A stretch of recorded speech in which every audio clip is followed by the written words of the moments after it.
Hello everyone, my name is Alok Pandey and this is 22nd I hope 22nd lecture of this video series and आज के इस lecture हम लोग देखने वाले हैं कि कैसे हम लोग एक्चुअली अपने पेमेंट गेटवे को इम्प्लीमेंट करते हैं। लास्ट लेक्चर हम लोगों ने पेमेंट गेटवे का थोड़ा सा इंट्रोडक्शन देखा था, उसी को आगे बढ़ाते हैं और फिर हम लोग उसे इम्प्लीमेंट करके चेक करते हैं। ठीक है, तो चलिए अपने बिट्सॉफ्ट के होम पेज पे जाते हैं, जो कि है इस पर क्लिक करके हम लोग पहुंच जाएंगे। हमारा होम पेज है, इसमें add to cart and all this stuff है। मैंने 2 आइटम्स ऑलरेडी ऐड किए हुए हैं। 2 आइटम्स ऐड करने के बाद हमारे यहाँ पे टोटल कॉस्ट जो हुआ ये है। पे नाउ पे क्लिक होने के बाद वो हमारा पेमेंट का पेज आना चाहिए। फिलहाल ये हमारा रिक्वायरमेंट है, राइट। तो चलिए हम लोग इसे आगे बढ़ाते हैं।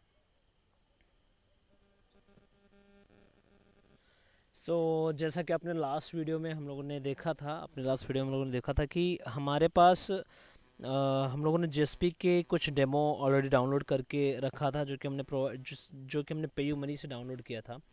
पेयू जहाँ से मैं पेमेंट गेटवे हमने लिया हुआ है वहाँ से डाउनलोड करके रखा था। उसका जेएसपी पेज है कुछ इस तरह से, जो कि है payumani.-jsp मॉड्यूल मास्टर के अंदर। मैं यहाँ से इसको निकालूंगा और मैं इसे कॉपी कर लेता हूँ अपने प्रोजेक्ट वेब पेजेस के अंदर डायरेक्टली, जो कि है यहाँ पे payuform.jsp। ठीक है, और इस पेज को मैं डिलीट कर देता हूँ जिसका नाम है मास्टर ब्ला जो भी है। इसके साइज को मैंने क्लिक कर देता हूँ, एटलीस्ट ये विजिबल हो प्रॉपरली। ठीक है, चलिए इसे अब समझ लेते हैं। ठीक है, कंसेप्ट ऐसा है कि हमें जो भी हम लोग डेटा भेजना चाहते हैं पेयू मनी को, वो हमें पहले सिक्योर करना है, पूरी तरह से इस फॉर्मेट में कन्वर्ट कर देना है कि उसे डायरेक्टली अगर रीड किया जाए तो समझ में ना आए। ठीक है, पहला रिक्वायरमेंट ये है हमें। दूसरा कि इसमें हमें चेक करना है जो भी रिक्वेस्ट के थ्रू डेटा आ रहा है वो कोई एम्प्टी तो नहीं है। कुछ हम लोग इसमें 2 टाइप का डेटा भेजा जा सकता है हमारे पेयू मनी के एपीआई के थ्रू। पहला ये है कि जो मैंडेटरी है, जो कि आपको भेजना ही है। दूसरा ऑप्शनल कुछ एक्स्ट्रा डेटा भी आप भेज सकते हो, डिपेंड्स ऑन कि आप कौन सा भेजना चाहते हो। ठीक है, तो चलिए एक बार ट्राई करते हैं, इस चीज़ को समझते हैं सबसे पहले। ठीक है, तो सबसे पहले स्टार्ट करते हैं हम लोग एक एम्प्टी फंक्शन से। तो हम लोगों ने यहाँ पे देखो एक्सप्रेशन टैग यूज किया है। एक्सप्रेशन टैग के अंदर एक फंक्शन बनाया है पब्लिक बूलियन एम्प्टी, जो चेक करेगा कि जो भी स्ट्रिंग इसको दिया गया है वो नल है या फिर एम्प्टी है, मतलब उसके अंदर कुछ भी नहीं है। ऐसा तो है या नहीं है, ऐसा है या नहीं है। अगर है तो ट्रू रिटर्न करेगा, अदरवाइज फॉल्स रिटर्न करेगा, क्योंकि मुझे आगे जाके डेटा चेक करना है। ठीक है, अब जो भी डेटा आ रहा है उससे मुझे कन्वर्ट करना है एक हैश्ड वैल्यू में, एक इनक्रिप्टेड फॉर्मेट में कन्वर्ट करके फिर भेजना है। क्योंकि हम लोग अगर रॉ डेटा भेजते हैं तो सिक्योरिटी का इश्यू हो सकता है, इस वजह से हमें इसे इनक्रिप्टेड फॉर्मेट में भेजना है। तो उसके लिए ऑलरेडी फंक्शन वगैरह सब बनाया हुआ है, हमें बस उसका यूज करना है। ठीक है, तो again we have a declaration tag. Declaration tag के अंदर हम लोगों ने लिया है एक फंक्शन जिसका नाम है हैशकैल फंक्शन पे ध्यान देते हैं। इसको हमें बताना है स्ट्रिंग टाइप। सबसे पहले कि हम लोग कौन सा हैशिंग फंक्शन यूज करने वाले, हैशिंग टाइप यूज करने वाले हैं वो बताना है, एक पहला पैरामीटर। और उसके लिए हमें स्ट्रिंग पास करना है, 2 चीज़ पास करना है। ठीक है, इस फंक्शन का फिनिशिंग जो है यहाँ पे है, ये वाला यहाँ पे। उसके बाद हमारा स्क्रिप्ट टैग स्टार्ट होता है और उसके अंदर कोड किया हुआ है। ठीक है, तो चलिए फिर से इसी फंक्शन के अंदर आते हैं। इस पूरे कोड को आपको कुछ खास समझने की ज़रूरत नहीं है, लेकिन अगर आपको जानना है उसके लिए आपको जानकारी चाहिए तो आप भले ही आप उसे समझिए, अदरवाइज आप डायरेक्टली इसका यूज कर सकते हो। इतना डिटेल में इसको जाने की ज़रूरत नहीं है। ठीक है, फिर भी एक गो थ्रू करते हैं हम लोग, एक जस्ट समझते हुए जाते हैं, आगे बढ़ते हैं। ठीक है, सबसे पहले जो यहाँ पे स्ट्रिंग आया हुआ है ये str को हम लोग कन्वर्ट करते हैं बाइट्स में और हैश सीक्वेंस नाम के एक बाइट में रख लेते हैं। ओके, अब ये हैश जो str आ रहा है, यानी इस हैशकैल के थ्रू जो फंक्शन का पैरामीटर है, सेकंड पैरामीटर दिस वन, वो क्या है वो हम चेक कर लेते हैं। तो हम इस कर्ली ब्रेस के बाद जाएंगे जहाँ पे हम लोगों ने हैशकैल को कॉल किया हुआ है। हैशकैल फंक्शन है हमारा, वो रहा हमारा हैशकैल फंक्शन, ये रहा हैशकैल फंक्शन। ठीक है, देखिए हैशकैल फंक्शन कॉल किया है। पहला तो हमने बताया हुआ है कि हम कौन सा हैशिंग एल्गोरिदम यूज कर रहे हैं। यहाँ पे SHA 256 है, इसके अलावा 512 भी है, SHA 512 है। आपको अगर इस एल्गोरिदम के बारे में पढ़ना है तो आप थोड़ा सा इस पर गूगल करिए। अगर आप चाहते हो कि इसके बारे में डिटेल, तो आप एक सेपरेट लेक्चर के लिए रिक्वेस्ट कर सकते हो कमेंट सेक्शन में। चलिए आगे बढ़ते हैं। अब यहाँ पे देखिए एक random नाम का एक वेरिएबल है जो कि एक रैंडम नंबर जनरेट करने वाला है। देखिए जो रैंडम नंबर जनरेट करने वाले हम लोग integer dot dot to string हम लोग यहाँ पे जनरेट कर रहे हैं, ना कि हमारे किसी थर्ड पर्सन से या फिर थर्ड फंक्शन से। सो उसके लिए हम लोग क्या कर रहे हैं, integer dot to string rand हम लोग यहाँ पे यूज कर रहे हैं। रैंड हमारा कुछ और नहीं है, हम लोगों ने रैंडम का एक क्लास बनाया हुआ है, न्यू ऑब्जेक्ट बनाया हुआ है रैंडम का। रैंडम डॉट नेक्स्ट इंट कर रहे हैं प्लस देखिए नेक्स्ट इंट, ये हमारा एक रैंडम नंबर जनरेट करेगा जो कि रेंज हम लोग इसके थ्रू दे रहे हैं। जो प्लस लगा रहे हैं हम लोग इसका लिमिट सेट कर रहे हैं, यहाँ से इस लिमिट के ऊपर हम लोग काम करेंगे। हम लोग क्या कर रहे हैं, सिस्टम डॉट करंट टाइम्स मिलीज में हम लोग ले रहे हैं और उसे हम लोग डिवाइड कर दे रहे हैं 1000 L से, यानी लॉन्ग वैल्यू है इसलिए यहाँ पे L लगाया हुआ है, क्योंकि इसका वैल्यू जो है वो 1000 जो भी आने वाला है लॉन्ग में रहने वाला है, इसलिए डिवीजन भी लॉन्ग से ही होगा, इसलिए हम लोगों ने यहाँ पे टाइप पास किया है 1000 L। जो डिवीजन होगा वो उसका जो नंबर आएगा वो हमारा रेंज बनेगा इसका, ठीक है। करंट टाइम मिली सेकेंड्स का जो भी नंबर आएगा उससे 1000 से डिवाइड होगा, फिर जो वैल्यू आएगा वो उसका रेंज होगा, यानी 0 से लेके इस वैल्यू को जो भी ये रिटर्न करेगा वहाँ तक के रेंज का वो नंबर जनरेट कर सकता है, ठीक है। वो भी जो भी नंबर जनरेट करेगा वो हम लोग एज अ पास कर रहे हैं इसे एज अ पैरामीटर, यानी कि हमारा जो हैश फंक्शन है दिस वन हैश कैल के अंदर str के अंदर यहाँ पे एक रैंडम नंबर आ रहा है, ठीक है। उसे हम लोग गेट बाइट्स में कन्वर्ट कर लिए क्योंकि वो स्ट्रिंग में है।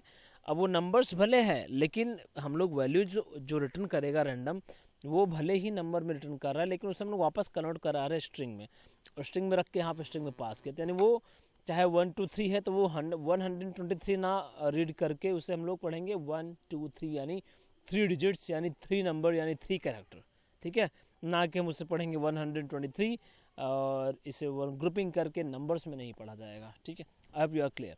सो अब उसे हम लोग कन्वर्ट कर रहे हैं बाइट्स में, गेट बाइट्स करने की वजह से उसका बाइट्स रिटर्न हो जाएगा।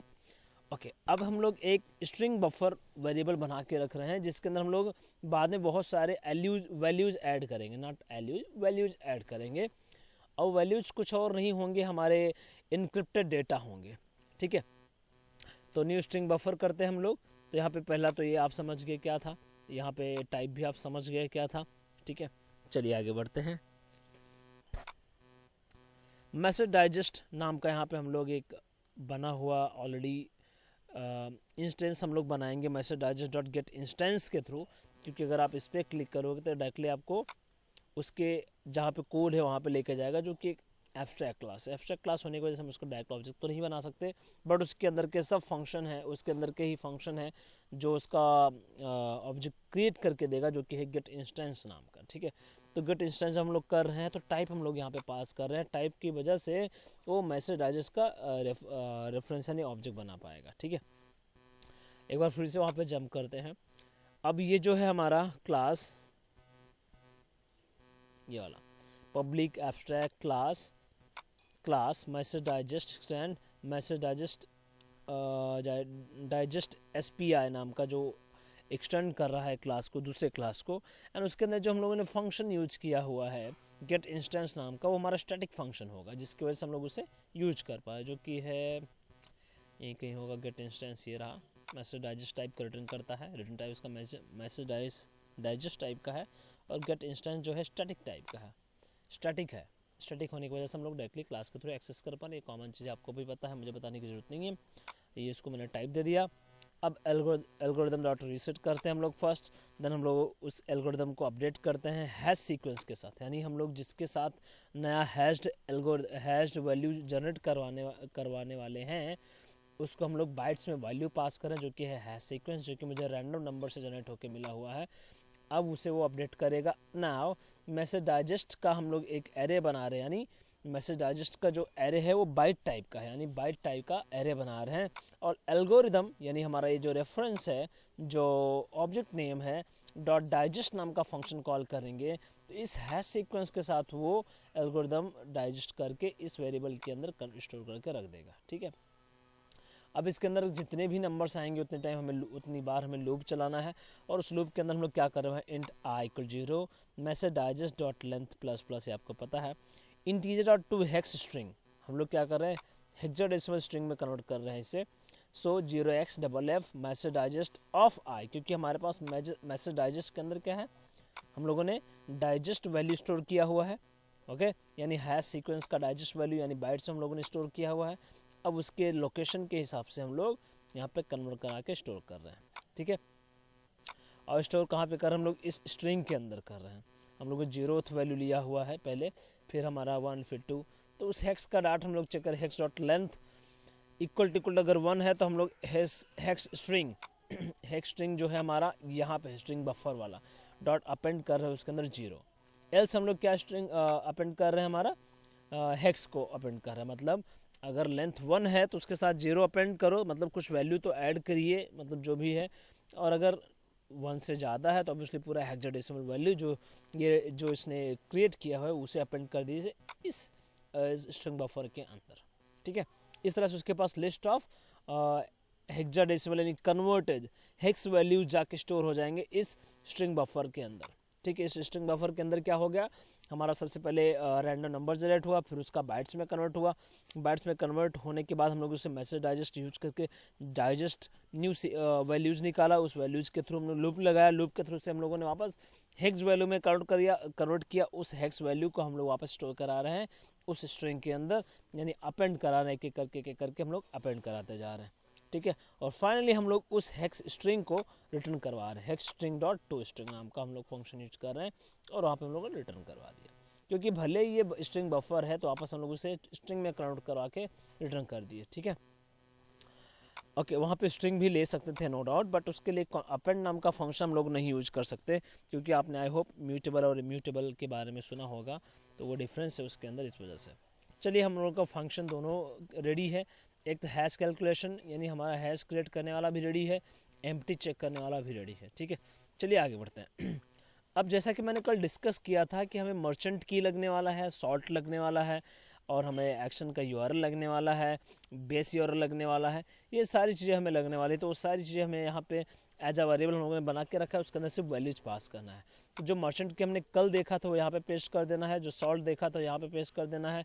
एक्शन यूआरएल हम लोग आगे सेट कर देंगे। ये बेस यूआरएल है, यानी पे यू मनी का जो बेस यूआरएल है वो ये है। बेस यूआरएल का मतलब ये है जहाँ पे एक्चुअल पेज जिस वेबसाइट पे जाना चाहिए, जिस डोमेन पे जाना चाहिए, वहाँ पे स्लैश हम जिस पर्टिकुलर पेज पे भेजना चाहते हैं। अब इसे हम API बोल सकते हैं, या फिर आप पेज बोल सकते हो, या फिर API, बट इट्स बेटर कि आप अगर API बोलो तो ज़्यादा अच्छा है, क्योंकि ये एक URL जो है इसके थ्रू हम लोग कुछ डेटा भेजने वाले हैं, और वो डेटा हम लोग स्ट्रिंग फॉर्मेट में भेजने वाले हैं, और फिर हम वहाँ पे जाके उसका आगे पेयू मनी से यूज करेगा और आगे का ट्रांजेक्शन वगैरह अप्लाई करेगा। ठीक है, स्ट्रिंग है, स्ट्रिंग ये हम आगे देखेंगे। चलिए फिलहाल समझते हैं कि हमने मर्चेंट के डाल दिया है, सॉल्ट भी डाल दिया है, एक्शन अभी हम आगे डालेंगे, और ये बेस यूआरएल सेट है, एरर फिलहाल 0 है, और है स्ट्रिंग भी हम लोगों ने चेक बना के रखा है वेरिएबल खाली। अब जब हम पे नाउ पे बटन पे क्लिक करेंगे, जब यहाँ पे नाउ बटन पे क्लिक करेंगे तो हम कुछ वैल्यू यहाँ से भेजेंगे, मतलब कितना ट्रांजेक्शन का वैल्यू है, यूजर कौन है, यूजर का नंबर क्या है, नेम क्या है, ईमेल आईडी क्या है, वो सब डेटा यहाँ से हम लोग भेजें, क्योंकि यहाँ पे लॉग्ड इन है तो उसका सारा डिटेल मुझे मिल जाएगा ऑटोमेटिकली, राइट। तो उस चीज़ को हमें भेजने के लिए हमें रिक्वेस्ट के थ्रू डेटा आता है। तो रिक्वेस्ट के थ्रू डेटा लेने के लिए हमने आज तक जो किया था रिक्वेस्ट डॉट गेट पैरामीटर किया था, या फिर रिक्वेस्ट डॉट गेट पैराम भी अगर आप करना चाहते हो तो कर, जब आपको पता नहीं होता कि कितने वैल्यूज आने वाले हैं। मतलब रिक्वेस्ट का जैसा भी फॉर्म है, कॉन्टैक्ट फॉर्म है, तो हमें पता है नेम एड्रेस कॉन्टैक्ट है, लेकिन अगर कोई ऐसा फॉर्म है जहाँ पे हमें पता नहीं कि कितने फील्ड्स आने वाले हैं, तो हमें दूसरा तरीका अपनाना पड़ता है। वहाँ पे हमें सबसे पहले नेम्स को एक स्टोर कर लेते हैं कि एनुमरेशन के अंदर, जो कि हमने पैरम नेम्स नाम का वेरिएबल बनाया है। जब मुझे नेम मिल गया तो हमें उस नेम से वैल्यूज निकालने के लिए रिक्वेस्ट डॉट गेट पैरामीटर बाद में कर सकते हैं। तो चलिए आगे बढ़ते हैं। तो हम लोगों ने यहाँ पे एक मैप बनाया, क्योंकि इस मैप के अंदर जो भी डेटा आ रहा है उसे हम लोग ऐड करेंगे, यानी जो भी डेटा रिक्वेस्ट के थ्रू आ, रिक्वेस्ट ऑब्जेक्ट के थ्रू, यानी जो फॉर्म सबमिट पे आ रहा है, यानी जो पे नाउ बटन पे क्लिक करने के बाद आएगा, वो सब हम लोग इस मैप के अंदर स्टोर कराने वाले हैं। इसलिए एक मैप का एम्प्टी मैप बना के रखा है, फिलहाल सिर्फ ऑब्जेक्ट बना के रखा हुआ है। ठीक है, इस पैरम नेम्स के अंदर सारे जो हमारे डेटा आ रहे हैं रिक्वेस्ट के अंदर, उन सब के कीज को स्टोर कराएगा, यानी नेम को स्टोर करा के रखेगा। जैसे कि हम लोगों ने अगर वहाँ से नेम भेजा है तो हम लोगों ने नेम नाम के की के थ्रू भेजा होगा, और उसके अंदर वैल्यू आलोक हो सकता है, लेकिन हम लोग सिर्फ नेम को स्टोर कराएंगे इस पैरम नेम्स के अंदर। तो इसका हम लूप के थ्रू एक एक वैल्यू निकाल सकते हैं। चलिए देखते हैं। Param names dot has more elements, ये फंक्शन ने यूज किया, जब तक उसके अंदर नेक्स्ट एलिमेंट रहेगा तब तक ये लूप चलेगा, वाइल लूप के अंदर हमने डाल दिया। और हम लोग कर क्या रहे हैं, param name equal to string हम टाइप कास्ट कर रहे हैं, param names dot next element नाम का फंक्शन कॉल कर रहे हैं। नेक्स्ट एलिमेंट क्या करेगा, इस पैरम नेम में से पहला वाला जो वैल्यू होगा स्टोर कर देगा इस पैरम नेम के अंदर। अब ये हो गया हमारा कुछ और नहीं, वो जो की हमने पास किया था, जो हम लोगों ने फॉर्म में input type name equal to name, value equal to Alok लिखते हैं, या फिर ऐसा कुछ भी हो सकता है, वो चीज़ हम लोगों ने यहाँ पे स्टोर किया है। यानी इस पैरम नेम के अंदर वैल्यू नहीं है, बल्कि क्या है, की स्टोर्ड है, जो कि हम लोगों ने नेम दिया था फॉर्म के अंदर, या फिर पैरामीटर के अंदर हम की देते हैं वो। Request dot gate parameter param name हम लोगों ने यहाँ, अब हम लोग देखो वो फंक्शन कॉल कर रहे हैं रिक्वेस्ट। ये हमारा ऑब्जेक्ट होता है, इनबिल्ट बोल रहा हूँ, जो हमारा इम्प्लिसिट ऑब्जेक्ट होता है, बाय डिफॉल्ट बना बनाया मिल जाता है, वो ऑब्जेक्ट है। Dot gate parameter param names, JSP के अंदर बना बनाया ऑब्जेक्ट मिल जाता है, रिक्वेस्ट, रिस्पॉन्स, एक्सेप्शन, ऐसे बहुत सारे हैं, उसमें से एक है रिक्वेस्ट, हम लोग वो यूज कर रिक्वेस्ट डॉट गेट पैरामीटर। अब हम लोग ले रहे हैं वो पैरम नेम जो हम लोगों ने यहाँ पे पास किया था। अभी तक हम लोग यहाँ पे क्या पास करते थे, डबल कोट्स के अंदर कुछ फिक्स वैल्यू पास करते थे, लाइक नेम, ऐसा कुछ पास करते थे। नेम लेना है तो कॉन्टैक्ट लेना है तो कॉन्टैक्ट पास करते थे, राइट। बट हमें क्या पास करें यहाँ पे, पैरम नेम पास करें, जो कि डायनामिक है, मतलब चाहे जो फॉर्म से डेटा आ रहा है उस सब का की निकाल के इसके अंदर रखेगा। अब हम लोग पैरम वैल्यू जो हमें मिला, एक तो नेम मिल गया और वैल्यू मिल गया, वो हम लोगों ने सेट कर दिया उस मैप के अंदर। ये जो मैप बनाया था जिसका नाम पैरम्स रखा था, पैरम्स डॉट पुट कर रहे हैं, पुट नाम का फंक्शन होता है डेटा डालने के लिए मैप के अंदर। तो पैरम नेम्स यानी उसका की, पैरम वैल्यू यानी उसका वैल्यू, तो की वैल्यू इन रख लीजिए। जैसे हम लोग रिक्वेस्ट के अंदर बाय डिफॉल्ट डेटा स्टोर होता है, उसी तरह से मैप के अंदर भी स्टोर हो रहा है, बट हम लोग मैप के अंदर चेंजेस कर सकते हैं, एक्स्ट्रा वैल्यू भी डाल सकते हैं, जबकि हम रिक्वेस्ट के अंदर मॉडिफाई नहीं कर पाते, इस वजह से हम लोग इसे मैप यूज कर रहे हैं। अदरवाइज हम लोग डायरेक्ट रिक्वेस्ट भी यूज कर सकते थे। ऑब्वियसली मैंने रिक्वेस्ट को कभी ट्राई नहीं किया है को मतलब चेंज होता है या नहीं, बट मुझे नहीं लगता वो चेंज होता होगा, इस वजह से मैंने मैप का यूज किया है। मैंने नहीं, ये जेएसपी का कोड पेयू मनी के द्वारा प्रोवाइड किया गया है, तो उसका कोड है। ओके, नाउ ट्रांजैक्शन आईडी अभी बाय डिफॉल्ट ब्लैंक है, आगे उसका हम लोग वैल्यू सेट कर सकते हैं। Empty params dot gate transaction ID, हम लोग क्या करें पैरम्स, क्योंकि हम लोग उस फॉर्म के थ्रू, हमारे कौन से फॉर्म के थ्रू, जो हम लोग पे नाउ पे बटन पे क्लिक करेंगे तो उसके साथ हम लोग ट्रांजैक्शन आईडी भी भेजेंगे। तो पैरम्स डॉट गेट करेंगे जब हम लोग, तो हमें ट्रांजैक्शन आईडी की पास करेंगे तो मुझे मिलेगा ट्रांजैक्शन आईडी। अगर वो एम्प्टी नहीं है तो हम लोग चेक क्या कर रहे हैं, एम्प्टी है, देखिए एम्प्टी नाम का फंक्शन ने ऊपर बनाया है, उसको हमने दे दिया params dot gate transaction ID, ये रिटर्न करेगा स्ट्रिंग में। अगर वो एम्प्टी है तो हम लोग क्या कर रहे हैं, random rand equal to new random, यानी हम लोग खुद मैनुअली, अगर वहाँ से ट्रांजैक्शन आईडी नहीं आ रहा है उस फॉर्म से, यानी पे नाउ बटन पे क्लिक करने के बाद अगर रिक्वेस्ट के ऑब्जेक्ट के थ्रू नहीं आ रहा है, तो हम लोग मैनुअली एक ट्रांजैक्शन आईडी क्रिएट कर रहे हैं, तो उसका नाम ऑब्वियसली हम लोग रैंडम के थ्रू यूज कर सकते हैं। सेम चीज़ यूज होने वाला है, integer dot to string function use कर रहे हैं हम लोग, रैंड डॉट एक्सीलेंट आपको पता है, सिस्टम करंट मिली टाइम मिली सेकेंड्स हम लोग वो भी आपको पता है, तो यानी ये टाइम जो मिली सेकेंड्स में आ रहा है उसको डिवाइड करके वो बाकी सारे जो हम पहले किया वही चीज़ है, तो एक रैंडम नंबर मिल जाता है। अब हम लोग क्या कर रहे हैं, हैश कैल नाम का जो फंक्शन यूज किया था हम लोगों ने ऊपर, हैश कैलकुलेशन नाम का जो फंक्शन यूज किया था उसका यूज कर रहे हैं। हमने पहले अपने हैश कैल फंक्शन को एक पैरामीटर पास किया जो कि है SHA-256, ये कुछ फिक्स वैल्यूज ही होते हैं, लाइक SHA-256, SHA-512, ऐसे कुछ नंबर ऑफ हो सकते हैं, वो फिक्स वैल्यूज ही आपको पास करने हैं, क्योंकि इसके सबके अलग अलग पर्पज से होते हैं और अलग अलग फीचर के साथ होते हैं, कोई ज़्यादा सिक्योर कोई लेस सिक्योर, ये चीज़ आपको चेक करना पड़ेगा SHA-256 वगैरह, तो आपको समझ में आ जाएगा। और रैंडम नंबर हम लोगों ने पास कर दिया, वो कैलकुलेट करेगा। और सब स्ट्रिंग हम लोग कहाँ से ले रहे हैं, 0 से लेके 20, यानी हम कितना बड़ा ट्रांजैक्शन आईडी ले रहे हैं, 0 से लेके 20 तक का ट्रांजैक्शन आईडी, यानी 20 डिजिट्स का ट्रांजैक्शन आईडी हम लोग फेच कर रहे हैं, जो भी वो बनेगा, और हम लोग उसे ट्रांजैक्शन आईडी के अंदर रखते हैं। अगर वो एम्प्टी नहीं है तो हम लोग क्या कर रहे हैं, ट्रांजैक्शन आईडी नाम के वेरिएबल के अंदर params dot gate transaction ID कर रहे हैं, बस इतना ही कर रहे हैं। तो ये जो काम मैंने यहाँ पे किया, इसको हम लोग उस पेज पे भी कर सकते थे, किस पेज पे, जिस पे हम लोगों ने पे नाउ का बटन रखा हुआ है, वहाँ पे भी कर सकते थे, वहाँ से हम रिक्वेस्ट के थ्रू भी भेज सकते थे, but it's all optional, depends on you कि आप किस तरह से करना चाहते हो। I hope you are clear. अब हम लोगों ने ट्रांजैक्शन आईडी रख लिया, नॉट एन इश्यू। चलिए आगे बढ़ते हैं। UDF2, अब यहाँ पे देखिए, ये हम लोग सिर्फ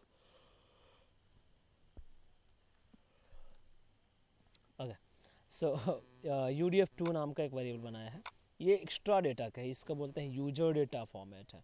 ये यूजर डेटा के लिए हम लोग ऐसे वेरिएबल्स बनाते हैं। फिलहाल उसके अंदर हम लोग रख रहे हैं ट्रांजेक्शन आईडी रख रहे हैं UDF2 के अंदर।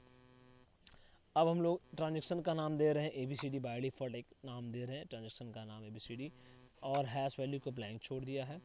अब हैश सीक्वेंस नाम का एक वेरिएबल लिया हमने, उसके अंदर हम लोग क्या रख रहे हैं, देखिए की एक पैरामीटर, सेकंड ट्रांजेक्शन आईडी जो दूसरा पैरामीटर है, amount, product info, first name, email, UDF1, UDF2, UDF3, UDF4, ये सारे हम लोगों ने यहाँ पे एज इट इज पास कर दिया है।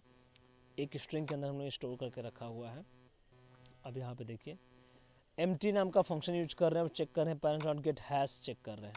अगर हैश empty है और पैरेंट डॉट साइज जो है, ये जो पैरम है यानी मैप जो था उसका साइज 0 से ज़्यादा है, तब हम लोग क्या करने वाले हैं, empty पैरम्स हम चेक कर रहे हैं, empty पैरम्स डॉट की डॉट गेट कर रहे हैं, हम लोग की चेक कर रहे हैं। की नाम का एक वेरिएबल जो हमने पैरम्स के अंदर स्टोर किया हुआ है, डॉट गेट की कर रहे हैं, वो चेक कर रहे हैं। अगर वो empty है तो हम लोग क्या कर रहे हैं, एक ही इफ के अंदर हम लोग मल्टीपल कीज को चेक कर रहे हैं, यानी कि एक ही फंक्शन, एक इफ हम लोगों ने यूज किया स्टेटमेंट, उसके अंदर ये और लगा के कॉन्कैटिनेट कर रहे हैं और सारी चीज़ों के एक ही इफ के अंदर चेक कर रहे हैं। ये इफ यहाँ तक चेक होता है, मतलब ये इफ का ब्रैकेट आप देखिए कहाँ तक है, ये वाला इफ स्टार्ट यहाँ से होता है, क्लोज यहाँ पे हो रहा है, और इसके अंदर हम लोग चेक कर रहे हैं एरर 1। हम लोग सेट क्या कर रहे हैं, एरर 1 यानी एरर एग्जिस्ट है, क्योंकि अगर हम चेक कर रहे हैं अगर इन सब में से एक भी खाली है, यानी की खाली है या ट्रांजेक्शन आईडी खाली है या फिर अमाउंट खाली है या फिर फर्स्ट नेम या फिर ईमेल या फ़ोन या प्रोडक्ट इन्फो या हमारा फेलियर यूआरएल या फिर सक्सेस यूआरएल, ये एस यूआरएल जो है सक्सेस यूआरएल है, फेलियर यूआरएल है या फिर सर्विस प्रोवाइडर, इन सारे मैंडेटरी फील्ड्स हैं। सारे फील्ड्स में से कोई भी फील्ड अगर एम्प्टी है तो हम लोग बोलेंगे एरर 1, यानी एरर हो गया है, मतलब ये कि ट्रांजेक्शन नहीं होना चाहिए, राइट। वो चीज़ यहाँ पे सेट कर दिया हम लोगों ने। एल्स हम लोग क्या कर रहे हैं, स्ट्रिंग ले रहे हैं, एक एरे ले रहे हैं, हैश वेयर सीक्वेंस, हम लोग क्या कर रहे हैं, हैश सीक्वेंस डॉट स्प्लिट, किससे कर रहे हैं, इस और नाम का जो सिंबल है जो कि हम लोगों ने इस वेरिएबल के अंदर रखा है, देखिए यहाँ पे रखा हुआ है और लगाया हुआ है, सबके बीच में एक और दिस वन, उससे हम लोग स्प्लिट कर रहे हैं, मतलब वहाँ से स्प्लिट करेंगे और सब इस हैश वेयर सीक्वेंस के अंदर हम लोग स्टोर कर देंगे, यानी की एक वेरिएबल, ट्रांजेक्शन आईडी दूसरा, अमाउंट थर्ड लोकेशन पे इंडेक्स पे, प्रोडक्ट इन्फो फोर्थ इंडेक्स पे, फर्स्ट नेम फिफ्थ, मतलब इसी तरह से सीक्वेंसली इस एरे के अंदर स्टोर होता जाएगा, sequentially index bye index bye index, अगर वहाँ पे वैल्यूज होगा तभी तो, क्योंकि हमने ऑलरेडी एम्प्टी चेक किया, अगर एम्प्टी है तो एरर जाएगा, अगर एम्प्टी नहीं है तो हमारा इसके अंदर जाएगा, ठीक है। और हमने चेक किया इसमें से कोई भी एक अगर एम्प्टी है तो सबके सब फिल होने चाहिए, राइट, एम्प्टी सब चेक कर हम लोग, राइट, इसमें से कोई भी एम्प्टी है तो एरर हो जाएगा। चलिए आगे बढ़ते हैं। Hash sequence dot split again, और का ये तो आपने देखा। अब हम लोग चेक कर रहे हैं स्ट्रिंग पार्ट, ये जो हम लोगों ने लिया था स्ट्रिंग, ये स्ट्रिंग टाइप का था, राइट। तो हैश वेयर सीक्वेंस में से एक वैल्यू हम लोग पार्ट में रख रहे हैं, क्योंकि इसके अंदर सब स्ट्रिंग है तो हमें पता है, उस पार्ट के अंदर रख लिया। और अब हम लोग क्या कर रहे हैं, हैश स्ट्रिंग नाम का जो वेरिएबल है, हैश स्ट्रिंग नाम का वेरिएबल हमने ऊपर बनाया हुआ है टॉप में, जो कि ब्लैंक बनाया था, अब उसके अंदर हम लोग वैल्यू रखेंगे। हम लोग क्या चेक करें, empty params dot gate part, हम लोग क्या करें, सबसे पहले वो जो मैप था, मैप में से एक वैल्यू ले रहे हैं जो कि होगा की वाला वैल्यू, पहला की है, फिर नेम है, फिर ईमेल है, फिर कॉन्टैक्ट है, बहुत सारी चीज़ें हैं।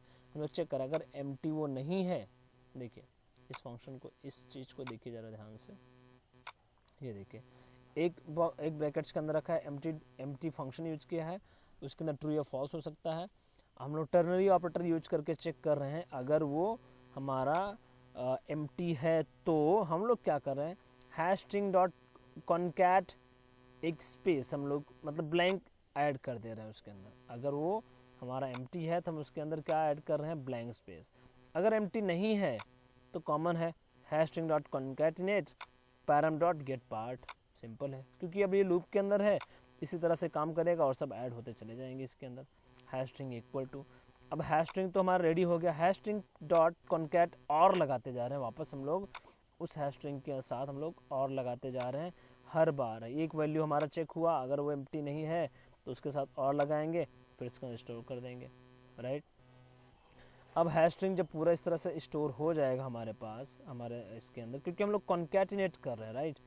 जब कॉन्कैटिनेट होता है तो हमारा वैल्यू पहले वाला रहता है और नया वाला हमारा ऐड होता जाता है। तो हम लोग क्या कर रहे हैं, hash string equal to hash string dot concat. अब हम लोग सॉल्ट ऐड कर रहे हैं, जो सॉल्ट नाम का वेरिएबल बनाया है टॉप में वो ऐड कर रहे हैं, जो कि है यहीं कहीं, ये रहा सॉल्ट, ये हम लोग ऐड कर रहे हैं। फिर हम लोग क्या कर रहे हैं, हैश फंक्शन वापस हैश कैल, सॉरी इस बार हम लोग SHA-512 यूज कर रहे हैं और हैश स्ट्रिंग पास कर दिया हम लोगों ने, जो भी बनाया था हैश स्ट्रिंग बनाया था वो, और एक्शन बेस यूआरएल हम लोगों ने रख दिया base URL dot concat slash underscore payment. अब ये सब एक वेरिएबल के अंदर हम लोग ऐड कर रहे हैं, किसके अंदर, इस हैश फंक्शन, इस हैश स्ट्रिंग के अंदर पहले ऐड किया, फिर हैश स्ट्रिंग से हम लोग कन्वर्ट कर रहे हैं हैश वैल्यू। अब वो हैश वैल्यू का हम लोग आगे यूज करने वाले हैं। हमारा बेस यूआरएल भी हो गया, चलिए हैश बन के रेडी हो गया है हमारा। अब हम लोग इसके आगे वाले पार्ट पे चलते हैं। अब इस पहले वाले इफ़ के अंदर देखिए हमने क्या चेक किया था, इफ़ हम लोगों ने ये सारी चीज़ चेक की थी, राइट। बाहर वाले empty param dot get hash param dot size अगर 0 से बड़ा है और उसके अंदर जो हैश नाम का की है अगर वो खाली है तो तब ये सारे प्रोसेस होने चाहिए था, क्योंकि हैश इस प्रोसेस बनने के बाद ही बनता था। और अगर वो खाली नहीं है तो आप डायरेक्टली एक्शन पार्ट में, इस पार्ट में जा सकते थे। तो वो अगर बाय डिफ़ॉल्ट अगर हैश खाली ही रहता है तो बार बार उस पेज में तो जाएगा, फिर इस पेज में आएगा, यानी नेक्स्ट टाइम इसका वैल्यू सेट होगा। Hash equal to params dot get hash, हम लोगों ने यहाँ पे सेट किया पैरम्स डॉट गेट हैश नाम का की चेक किया, सॉरी। और इसमें एक्शन जो एक्शन 1 हम लोगों ने बनाया था वेरिएबल, बेस यूआरएल हम लोग क्या सर्च कर रहे हैं, स्लैश अंडरस्कोर पेमेंट। ये बात दोनों एक ही है, अगर आप इसे बाहर भी सेट कर सकते हैं तो अंदर भी सेट कर सकते हैं, दोनों एक चीज़ है। अब इस सारी चीज़ को हम लोग जो हम वेरिएबल बनाया जो हम लोगों ने, ये सब कहाँ पे सेट कर रहे हैं, हमारे नीचे वाले वेरिएबल के अंदर सेट करेंगे। उससे पहले हम लोग क्या कर रहे हैं, एक स्क्रिप्ट बना रहे हैं, स्क्रिप्ट वेरिएबल। उसके अंदर वेरिएबल के अंदर हम लोग क्या सेट कर रहे हैं, एक हैश नाम का जो हमने बनाया है ऊपर टॉप में, उस हैश नाम के वेरिएबल के अंदर रख रहे हैं। सबमिट पे यू फॉर्म नाम का हम लोग फंक्शन बनाया, उस फंक्शन के अंदर हम लोग क्या करें, अगर हैश नल नहीं है, अगर नल है तो रिटर्न कर दो कुछ भी नहीं, मतलब सबमिट नहीं होना चाहिए। अदरवाइज वेयर पे you form document dot form dot पे यू फॉर्म डॉट सबमिट कर रहे हैं हम लोग, समझा। हमने बस चेक किया है अगर हैश वैल्यू एम्प्टी नहीं है यानी ब्लैंक नहीं है तो हम लोग रिटर्न कराएंगे कुछ भी नहीं, और अगर वैल्यू है तो हमारा ये सबमिट हो जाना चाहिए उसके बटन के क्लिक होने पे। बट ये फंक्शन हम लोगों ने कॉल किया है कहाँ पे, सबमिट फंक्शन या फॉर्म के ऊपर कॉल किया होगा, तो बॉडी डॉट ऑनलोड फंक्शन पे हम लोगों ने कॉल किया actually, onload function, yes onload function पे कॉल किया हुआ है सबमिट पे you form. And now form dot action 1, अब हम लोग वैल्यू सेट करें जो हमने ऊपर सेट किया था। तो जो यूआरएल था हमारा बेस यूआरएल हम लोगों ने एक्शन 1 के अंदर सेट किया था, राइट। तो एक्शन 1 के अंदर हमने वैल्यू सेट कर दिया है, ये देखिए base URL dot concat. Base URL के अंदर आपको पता है http/www.payu जो भी है पैसा.com पैसा.in था ना, तो हमारा बेस यूआरएल था, उसके साथ हमने अंडरस्कोर पेमेंट नाम का एक्स्ट्रा वर्ड ऐड किया है जो कि यूआरएल बनने वाला है। तो यानी इस पेज यानी इस एपीआई पे जाने वाला है हमारा पूरा का पूरा डेटा, ठीक है। सबमिट पे यू फॉर्म ये तो हमने देखा, मेथड पोस्ट रहेगा कंपलसरी है। एंड यहाँ पे यू फॉर्म हम लोगों ने सेट कर दिया नेम, ठीक है, क्योंकि हमें नेम की जरूरत है जावास्क्रिप्ट के अंदर, इसलिए हम लोग नेम सेट किया है। नेम देखिए यहाँ पे डॉक्यूमेंट डॉट फॉर्म्स डॉट पे यू फॉर्म लिया है एंड पे यू फॉर्म डॉट सबमिट करा है। हिडन फील्ड्स कितने सारे हैं, हमारा की भी हिडन फील्ड है, हैश भी, ट्रांजेक्शन आईडी भी, UDF8 भी, UDF2 भी, सर्विस प्रोवाइडर भी। UDF2 के अंदर कुछ और नहीं है, ट्रांजेक्शन आईडी ही है, और हमने 2 बार ट्रांजेक्शन आईडी सेट किया हुआ है। बाय डिफॉल्ट इस JSP पेज के अंदर सेट किया है, हमने नहीं सेट किया है। ये पॉसिबल है कि इसके अंदर कुछ अलग चीज़ें भी हो सकती हैं, जैसे सर्विस अंडरस्कोर प्रोवाइडर वैल्यू पे यू पैसा। बाकी सारी जो डेटा है वो हमारा फॉर्म के थ्रू आए हुए डेटा है, लाइक अमाउंट कितना है, नेम, ये सारी चीज़ें हैं।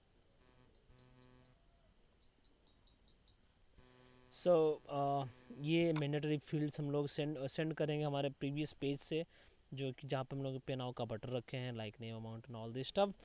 Now that's pretty all. ये सारी चीज़ें हैं जो हमें सेट करना है। सक्सेस यूआरएल हम सेट करेंगे, अगर पेमेंट सक्सेसफुली हो जाता है तो किस पेज पे जाना चाहिए, और ये फेलियर यूआरएल है, अगर हमारा फेल होता है, ट्रांजेक्शन नहीं होता है किसी रीजन बस, तो किस पेज पे जाना चाहिए, वो लोग हम सारी चीज़ें सेट करेंगे, जो कि हम लोग पैरम्स के अंदर ऑलरेडी सेट करेंगे और फिर वहाँ से फेच कर लेंगे, एम्प्टी नहीं होगा तो।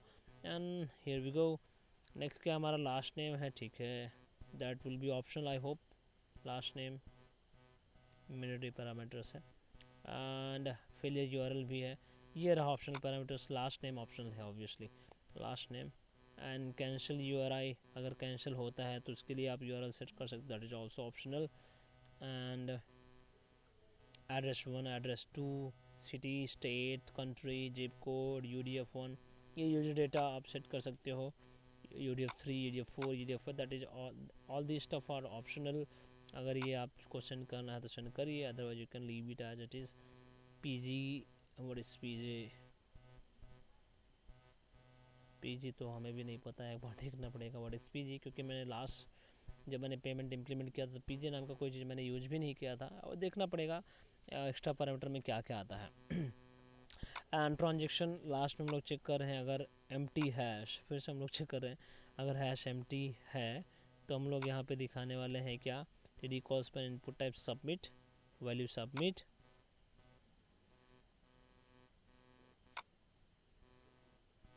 एंड ये सबमिट बटन, और अदरवाइज हमारा वो सबमिट हो ही जाएगा। अगर एम्प्टी होगा तब ये सबमिट दिखेगा, नहीं तो ऑन लोड जावास्क्रिप्ट हमारा एग्जीक्यूट हो जाएगा। कौन सा हमारा ऑन लोड जब एग्जीक्यूट होएगा तो मुझे फिर से सबमिट करने की ज़रूरत नहीं पड़ेगी, जब वो ब्लैंक रहेगा तभी सबमिट करना है। That's pretty all. सो इस वीडियो में मैं इतना ही बताऊंगा, नेक्स्ट वीडियो में इसे इम्प्लीमेंट करेंगे, और क्योंकि मुझे इस वीडियो में इंटरनेट कनेक्शन का ऐड करना है जो कि यहाँ पे है, जिसके अंदर कनेक्शन तो लेट्स सी कनेक्ट होता है या नहीं, can't connect to the network, ठीक है। तो नेक्स्ट वीडियो में हम इसे देखते हैं आगे का वीडियो, क्योंकि मुझे इसके लिए इंटरनेट लगेगा, क्योंकि ये जाने वाला है पेमेंट गेटवे पेज पे। तो इस वीडियो में इतना ही, और अगर इसमें कुछ डाउट है तो प्लीज़ आप कमेंट सेक्शन में पूछिए, समझिए। बट आपसे मैं एक छोटा सा क्वेश्चन करना चाहूँगा, जो आप कमेंट सेक्शन में मुझे रिप्लाई करोगे। आप मुझे दो चीज़ समझाओगे मतलब ये कि मैं चाहता हूँ कि आप इसके ऊपर थोड़ा सा रिसर्च करिए और आप डिफाइन करिए कि व्हाट इज़ मैसेज डाइजेस्ट। पहला क्वेश्चन है, आप लोगों के लिए एक छोटा सा होमवर्क है। दूसरा क्या है, SHA जो हम लोगों ने 512 देखा है, उसके जैसे कितने फॉर्मेट है, कितने टाइप्स हैं, और उसका क्या यूजेस है, ये आपको मुझे बताना है कमेंट सेक्शन में।